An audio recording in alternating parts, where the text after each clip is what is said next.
اس پوری کائنات کے نظام کو چلانے کے لیے، بنی نوع انسان کی آسانیوں کے لیے اللہ رب الکائنات نے دریا، سمندر، پہاڑ، مختلف قسم کے جانور، پرندے، حشرات الارض یعنی کیڑے مکوڑے بنائے اور پیدا فرمائے۔ اللہ رب العزت کی مخلوقات میں کوئی بھی چیز بے معنی نہیں ہے۔ لیکن جانوروں کی پیدائش کا کیا مقصد ہے؟ قرآن و حدیث کی روشنی میں اس کے ذکر کے بارے میں کیا ارشاد فرمایا گیا؟ یہ اتنی اہمیت کے حامل کیوں ہیں کہ ایک بدکار عورت محض ایک کتے کو پانی پلانے پہ بخشی گئی اور ایک نیک عورت ایک بلی کو ستانے پر جہنم کے ایندھن بن گئی؟ آئیے جاننے کے لیے چلتے ہیں آج کی ویڈیو کی طرف۔ معزز سامعین، ایک زمانہ تھا جسے تاریخ زمانہ جاہلیت کے نام سے یاد کرتی ہے، جب جانوروں کو قتل کر کر کسی جگہ باندھ کر نشانہ لگا کر ہلاک کر دیا کرتے تھے اور کھا جاتے تھے۔ لیکن سرکار مدینہ صلی اللہ علیہ وآلہ وسلم نے ایسے جانور کے گوشت کو مردار کہا اور بعد ذبح کے سسٹم کو رائج کر دیا۔ قرآن مجید میں کم و بیش 200 آیات مبارکہ میں جانوروں کے حقوق، فوائد اور ان سے متعلق حلال و حرام کے شرعی احکام کا تذکرہ ملتا ہے۔ آئیے ملاحظہ فرمائیے۔ سورۃ بقرہ کی آیت نمبر 26 میں مچھر کا ذکر آیا جسے قرآن نے باؤز کے نام سے یاد کیا۔ سورۃ الحج کی آیت نمبر 74 میں مکھی کا ذکر آیا جسے قرآن نے ذباب کے نام سے یاد کیا۔ سورۃ نحل کی آیت نمبر 28 میں شہد کی مکھی کا ذکر آیا ہے جسے قرآن نے نحل کے نام سے یاد کیا۔ سورۃ عنکبوت کی آیت نمبر 41 میں مکڑی کا ذکر ملتا ہے جسے قرآن نے عنکبوت کے نام سے یاد کیا۔ سورۃ اعراف کی آیت نمبر 133 میں ٹڈی کے ذکر کیا جسے قرآن نے جراد کے نام سے یاد کیا، اور سورۃ نمل کی آیت نمبر 18 میں چیونٹی کا ذکر آیا جسے قرآن نے نمل کے نام سے یاد کیا۔ سورۃ قاریہ کی آیت نمبر 3 میں تلی کا ذکر آیا جسے قرآن نے فراش کے نام سے یاد کیا، اور سورۃ اعراف کی آیت نمبر 133 میں جو کو قرآن نے کمل اور اژدہا کو سبان کے نام سے یاد کیا ہے۔ تو معزز سامعین، اس بات سے ہم اندازہ لگا سکتے ہیں کہ اللہ کی مخلوقات میں کوئی بھی چیز بے معنی نہیں۔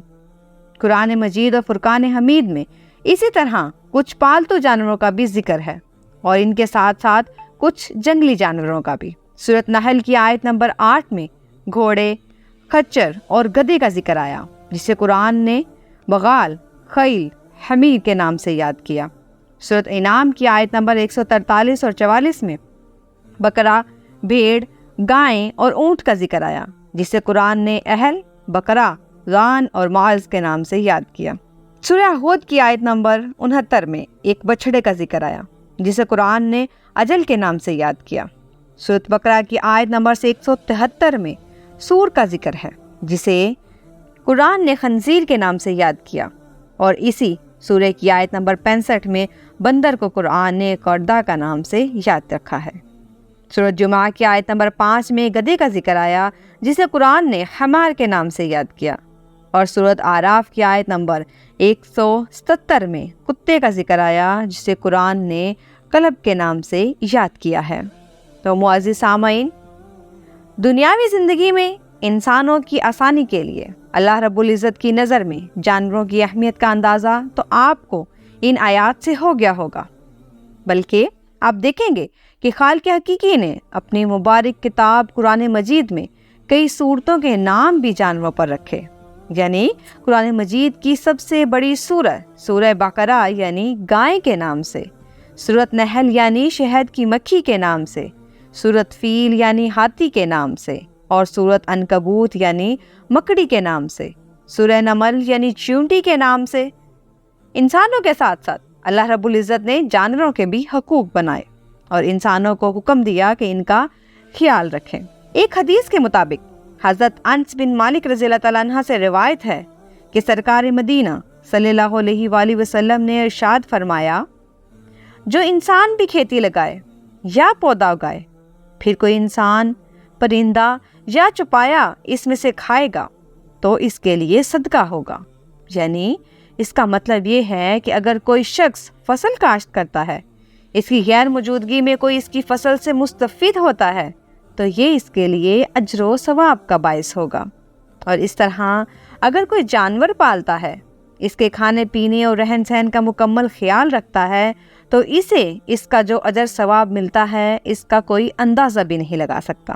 میرے پیارے دوستوں، حضرت ابو ہریرہ رضی اللہ تعالیٰ عنہ سے روایت ہے کہ سرکار مدینہ صلی اللہ علیہ وآلہ وسلم نے ارشاد فرمایا کہ ایک بدکار عورت کی بخشش صرف اس کے لیے کر دی کہ اس نے ایک دفعہ ایک پیاسے کتے کو کنویں سے نکال کر پانی پلایا تھا، اور دوسری طرف ایک عورت کو اللہ تعالیٰ نے عذاب میں مبتلا کر دیا کہ اس نے ایک بلی پالی لیکن اس کا خیال نہ رکھتی تھی، نہ وقت پر کھانا دیتی تھی نہ اسے آزاد کرتی تھی، اور بلی زمین کے کیڑے کھا کر اپنا گزارا کرتی، اور یوں ایک دن وہ بھوکی پیاسی دنیا سے رخصت ہو گئی۔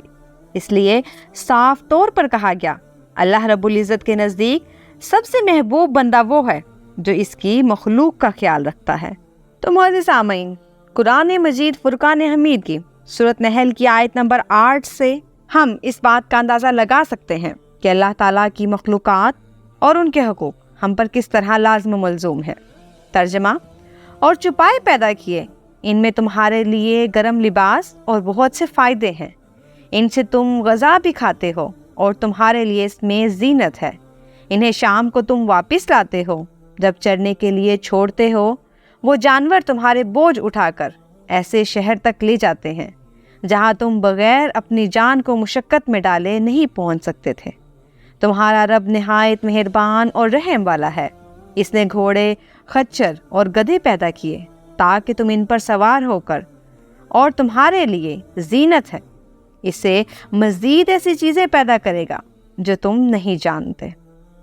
اللہ تبارک و تعالیٰ نے انسان کو اپنا نائب کہا ہے، اور اس کی باقی تمام مخلوقات کو اس نے اپنے نائب یعنی انسانوں کی سہولت اور آسانیوں کے لیے پیدا کیا ہے۔ ان سب کے حقوق کا بھی تعین کیا ہے۔ اگر ہم اپنے دریاؤں، سمندروں، جنگلوں، کھیت کھلیانیوں، پہاڑوں اور جانوروں کا خیال رکھیں گے تو ان کے جو حقوق مقرر ہیں وہ ادا کریں گے تو ہمارے لیے سوائے ان کے فائدے کے کچھ بھی نہیں، کیونکہ یہ سب اللہ رب العزت کی مخلوقات ہیں۔ اللہ تبارک و تعالیٰ کی تمام مخلوقات کی طرح جانور بھی ہماری زندگی کا بڑا اہم حصہ ہے۔ ان کا خیال رکھیں، ان پر ظلم نہ کریں۔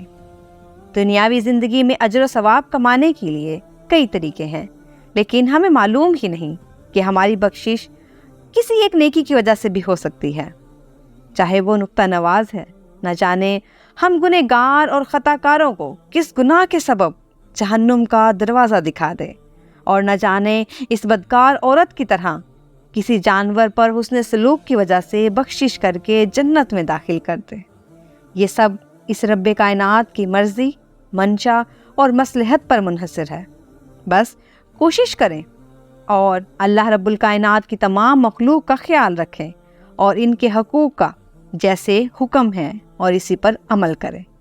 امید کرتی ہوں آج کی ویڈیو آپ کو پسند آئی ہوگی۔ اس طرح کی مزید معلوماتی اور دلچسپ ویڈیوز دیکھنے کے لیے میرے چینل کو لائک، شیئر اور سبسکرائب کرنا مت بھولیے گا۔ آپ سے ملاقات ہوگی ایک نئی ویڈیو کے ساتھ، تب تک کے لیے اجازت دیجیے۔ جزاک اللہ خیر۔